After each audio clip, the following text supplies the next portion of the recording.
Over 10 years have passed since the Elder Scrolls V Skyrim released, and we're still talking about it. We're still talking about it because there's still a lot of interest in it. What was that? And there's still a lot of interest in it because a hell of a lot of people are still playing it. I suspect Skyrim to be my home for many years. But why? No idea. Still, the Brain Trust came up with this list of reasons why Skyrim enjoys such an enduring popularity, and it'd be a bit of a waste to ignore it. Ha! Another milk drinker crying about his effort. Nobody played Skyrim for the story, admit it.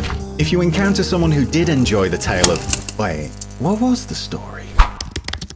Wait, so the civil war between the Imperials and the Stormcloaks that started as a dispute about Talos worship but ended up as a full-blown secessionist movement is just a side plot? Huh. Anyway, someone saying they enjoyed Skyrim's core narrative isn't wrong. And you would be wrong to bully them, even if it would be pretty funny. But the fact Skyrim has such an easily ignorable core storyline means it doesn't rest all its hats on one hat stand. Which isn't actually a saying. Were the game more focused on retrieving ancient tablets and scrolls, and nattering with dragons, and shouting at dragons, and punching dragons in the gourd, Skyrim would feel limited in scope, limited in opportunity, limited in what it actually is drawing you into play and to keep playing. What's helped to keep Bethesda's epics so fresh for so long is that the main storyline doesn't matter. And in fact, it's at its best when you're making up your own stories as you go.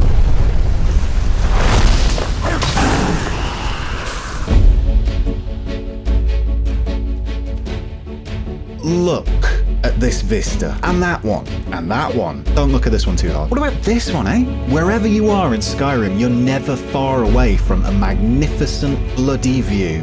Skyrim is full of these vistas, these environments, these places to be. Constructs old and new, cities, farmsteads, that bridge at, Dragon Bridge. Then there's the rivers and waterfalls, coppices and woods, mountains and other mountains. It's all just an amazing land to exist in and explore.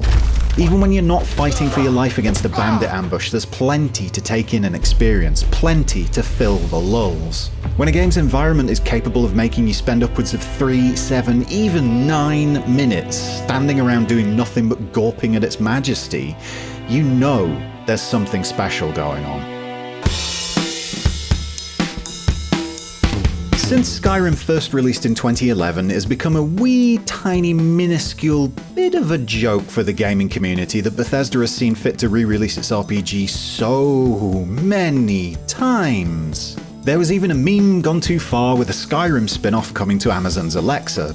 Alexa, play Skyrim. Bethesda there doffing its cap to the community, making all the jokes about Skyrim being out on everything. Had to do it. Thing is, this just means Skyrim is perpetually available. Whatever the current generation of choice is, there's been a version of Skyrim on it since 2011. This means that every new generation, not just of consoles, but of players, has the game there, front and center, easy to obtain and play. Easy to get into, easy to see what all the fuss is about. It might be seen as a lazy cash grab by the more cynical among us. Everything's for sale, my friend. But there's a lot to be said for keeping an experience up to date for those coming new to a format or gaming as a whole. Plus, let's be honest, we've all bought Skyrim about 15 times a piece. It's regular enough to be factored into your annual budget these days. This links back to that availability just mentioned. With Skyrim being perpetually available, it's also been at the forefront of plenty of gaming discussion, the discourse, for many years. And because it's been so popular for so long, it becomes a self-facilitating media node of popularity. Skyrim is its own ecosystem. It is its own thing. It is a perpetual motion machine of hype and chat, memes and strategy, video content, and self-made challenges. In some ways, it's still popular because it's been popular for so long. It's a game that spawned so many memes over such a long time that its original run of memeing is so very outdated it's actually considered retro. Time, it seems, has been kinder to Skyrim than an arrow to the knee ever could.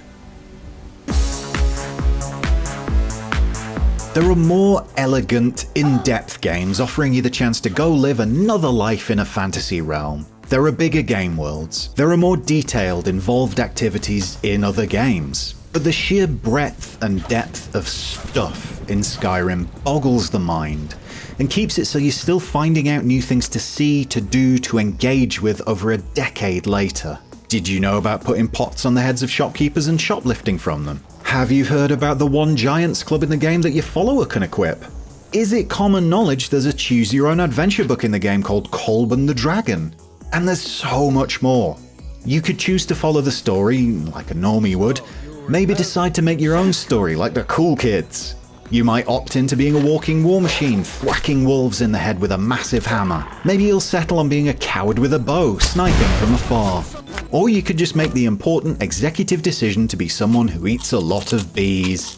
The choice is yours, and the choices are near endless. It is the ultimate go anywhere, do anything game.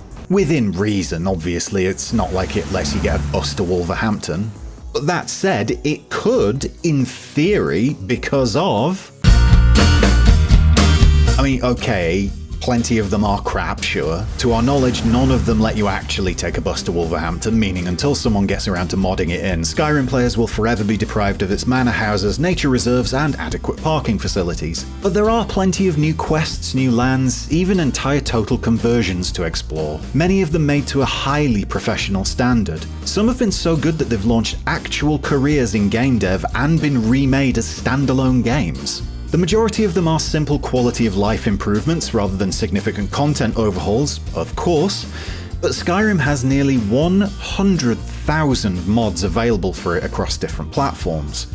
That number is less impressive if you take out all the duplicates across those different platforms, sure, but it's still going to be a really massive number. How could you ever get bored of a game that has thousands of people across the world always working on new bits and pieces for it? From graphical upgrades, lush new vegetation, wildly intense storms and fancy bridges, through to turning dragons into Macho Man Randy Savage. Skyrim's mods are as important a part of the puzzle as anything else when it comes to the game's enduring popularity, and Bethesda's keenness to embrace this community content, even if some of it has come with missteps, has helped no end. In fact, mods were of such importance to Skyrim, to Bethesda, that the company pushed both Microsoft and Sony to allow them on each publisher's typically very closed-off console formats. It wasn't the first time mods had made their way to console games, but it was a high-profile win alongside real, point your finger at it, it's right there in front of you, proof that mods have always been a huge factor in the ongoing enjoyment of Skyrim. Unless you're playing on PlayStation, of course, where you have to make do with kneecap mods that can't change much of import. But hey! While there have been plenty of patches, and indeed mods, to iron them out, Skyrim is still lousy with bugs. Earlier on they might have been annoying, to the point where someone speaking right now, with this voice, actually lost every single bit of data on his PS3 hard drive because the original release of Skyrim on the console was so utterly buggy. But these days, they're part of the charm. And with that charm comes the desire to just dick about with things. Macho Man dragons are genuinely hilarious, but they are intentional. That's what's meant to happen. Playing Skyrim on a monitor with a refresh rate above 60Hz and the opening to the game completely freaking out and making the game unplayable from the outset, that's unintentional comedy gold. The bugs certainly never made Skyrim a better game, but they became such a thorough part of the game's real-world lore that people started looking out for them, playing the game to use them, like, say, enchantment exploits maybe. And it all added yet another layer in the onion that is reasons to still play Skyrim. And what an onion that is! Many true pure power gamers complain Skyrim is watered down. It's a casual RPG for casual players, and not us hardcore lot who pretend to enjoy our time with the Astroblade Chronicles of Snorark's Hegemony of Righteous Fury Steampunk Edition. That's a real RPG with depth and oh so very many stat tables to pore over. You can take your easily accessible, customizable character class as an action that feels like you're actually a part of it. We'll stay with our real game, that we can't actually play for 3 hours because there's so much setup ahead of time. Point is, Skyrim is accessible. This is a game that maintains a superbly crafted balance between role-playing depth and accessibility for the mass market it is very much aimed at. Yes, it could have maintained aspects of other RPGs, even of games in this very franchise, but the fact is nobody wants a combat system where you swing wildly at a skeever for 4 hours before making contact with it once, even if it is more representative of the dice rolls going on behind the scenes. Skyrim is popular because it bridges that gap between the unknowable nonsense of a true RPG and the absolutely knowable nonsense of a normal video game for normal human beings. It's still deep, you can still customize yourself how you see fit and play in so very many different ways. It's just a bit more accommodating to the player about it all.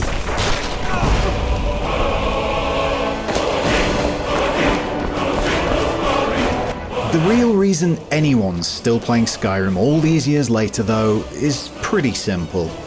They're still trying to save time by repeatedly jumping over that mountain in the way, rather than doing the normal thing of just walking on the path around it. For those not in the know, Skyrim's geometry is such that you are able to effectively mantle over the majority of the game world by spamming the jump button and angling your character's movement this way or that. It can shave countless minutes, or maybe about 10, off a journey time.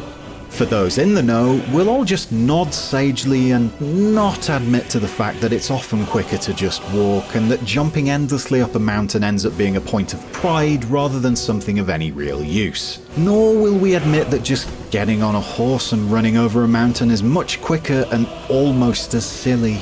Once you start going up that mountain, you have to finish. Unlike Skyrim itself, which you've started and you'll never finish.